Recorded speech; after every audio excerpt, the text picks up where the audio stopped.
It's officially school holidays, which means I don't have to go into work for 2 weeks. Not that like I won't be working at all, but more so on the side thing because I have my first convention in 2 weeks, so I have a lot to do to prepare for that. I'm selling an artist alley. But that's not directly what this is about. I'm going to try and take you with me this week, and today particularly is a Melbourne Bookish book club meet. It's actually our first meet we've had this year. Basically, a whole set of circumstances has meant that I guess I'm running it now because I'm, not doing enough already.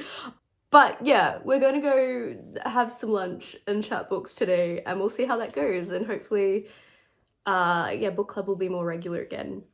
And we read The Honey Witch this month, which I had mixed feelings about. It had some cute moments, but it was also really inconsistent and didn't make sense in a lot of ways. Also, this is like the last day of the month, and I haven't read my Discord book club read. I'm only like 3 chapters in to Fire of the Orange Tree.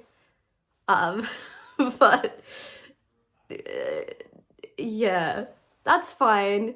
I'm gonna try and do better next month, so still come join us on Discord if you wanna buddy read there. But yeah, I'm gonna go to this book club meet and we'll see what else we get up to this week. Today's look. And yes, that Care Bear has been sitting like that for like 2 weeks, and I just haven't bothered to fix it. Through the stormy skies, underneath the night, you are my light, shining oh so bright. When the world feels cold, when I'm feeling low, you are my glow, in your love I know. You are my hope, the light in my soul. You make me whole. I think it's time to call it. Melbourne Bookish Book Club is dead.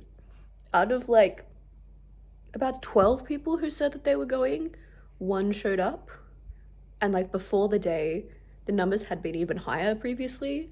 And like we had a great time, don't get me wrong. But the real joke of the situation is that I organised something more central, because this is a Melbourne book club, quite far from where I personally live. And the one other person who came also lives out my way. So it's like we could have done something locally if, we'd known and we didn't just have 10 people just not show up without saying anything. But rest in peace, Melbourne Bookish Book Club. Anyways, as I said, we still had a good afternoon, had tasty food, good company, good chats, all that stuff, but a little bit sad. Now to decide what I do with my Sunday night. You are my goal. Every single day, in every little. Ignore the fact I look like death. Some of my stock just arrived, so let's have a look. Hopefully it's all good. Also, I've been listening to the sequel of House of Salt and Sorrow. I can't remember what it's called, House of something. And realizing I remember nothing from the first book. And this seems like it's largely an independent story, but I also feel like I'm missing a whole lot of context because I remember nothing from that book. But we'll see how that goes. Okay, this is the main thing. I got all of my Pride pigs as charms. So let's pull one out. So my testers I got ages back were just flat, like this side. These ones are epoxy, which makes them a bit like thicker and stuff. But I don't know if I actually love the finish of it with the epoxy. I mean, it looks cool in the video, the way it's reflecting on the light. But I don't know. I mean, I can't do anything about it now regardless, but there it be. There's one of them. This is a reusable sticker book. I only ordered like a few of these just as kind of a test to see if it's something people are interested in. But I wasn't expecting that the design isn't actually printed on the cover. It's like underneath, which makes the design like, kind of more faded. I don't know how I feel about that, but we'll see. We'll see whether they sell. And then there's just a few new sticker designs, which the Anya is probably my favorite. You got my path, drive my fears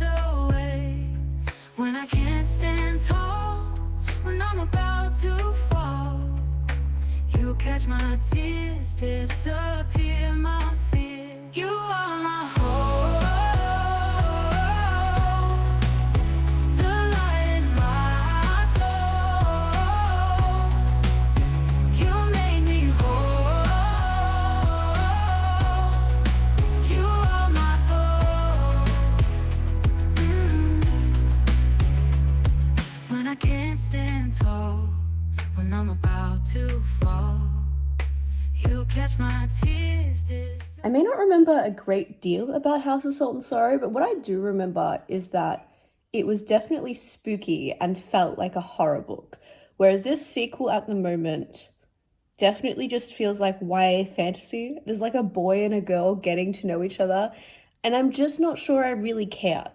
In saying that, I think I'm like a third of the way in at most, so we'll see how it goes. But at the moment, it's like, oh, my family lied to me, and now there's this cute boy that I've been commissioned to paint, and we're getting to know each other. And like, that's kind of it.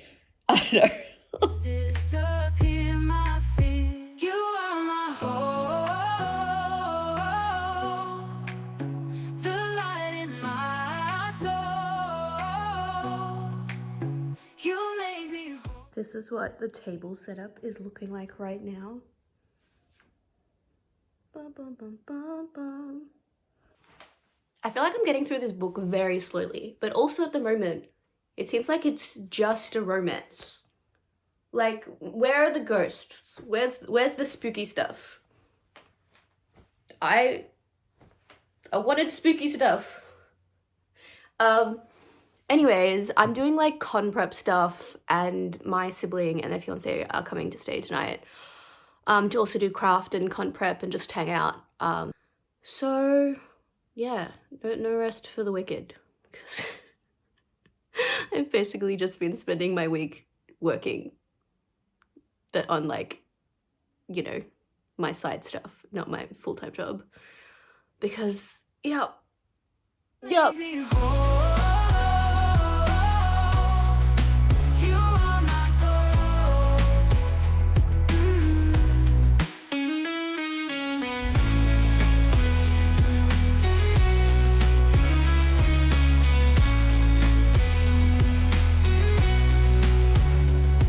Every single day, in every little way, you got my path, drive my fears away. When I can't stand tall, when I'm about to fall, you catch my tears, disappear my fears. You are my hope, the light in my soul. You make me whole. You are my goal.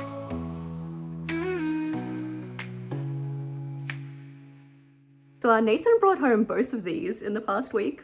Like, he came home with this, and then a couple of days later, he came home with this. I also have like the smaller one that I got when this originally came out like months ago. So now I have 3 of the exact same plush in different sizes, but that's the thing. Anyway, I'm gonna close out the vlog here. It's like dark and rainy, but I finished House of What's It, and I didn't love it. The first half basically just felt like a weak romance, and then like a bit over halfway into the book, more things started getting revealed, and then things definitely escalated at the end. But overall, yeah, I didn't love what was going on, especially because that first half was so boring to me, and overall it just was not giving the spooky vibes of the first book, so I was pretty disappointed in this. I also finished The Prisoner's Throne. So this is by Holly Black. It's like a spin-off of The Cruel Prince, and I actually started it months ago, and I was over halfway through and was enjoying it, but then my library loan expired, so I had to wait in the queue again. So this week it finally came back up. So I also finished listening to that, and I actually liked this more than I expected, because I did not like The Cruel Prince, and the series overall kind of grew on me, but I still definitely didn't like love it. But yeah, I definitely enjoyed this more than I was expecting to. You know, with the Fae dynamics and conflicts, betrayals, everything that was going on. Not like necessarily going up into my favorite books or anything, but I did enjoy this one. So at least that was a win. I did get to finish a book I enjoyed. So there we go. I finished 2 books, and otherwise most of my week was con prepping for my first artist alley. And yeah, a few other little moments like trivia and stuff. But Yeah, this week is also primarily being spent con prepping because I've got an artist alley. My first artist alley is this weekend, but let's close this out here. Let me know something that you read recently that you loved, or let me know what one of your favorite fandoms are, and maybe I'll make some art of it. Maybe. We'll see. T. Tiffin and Stasia.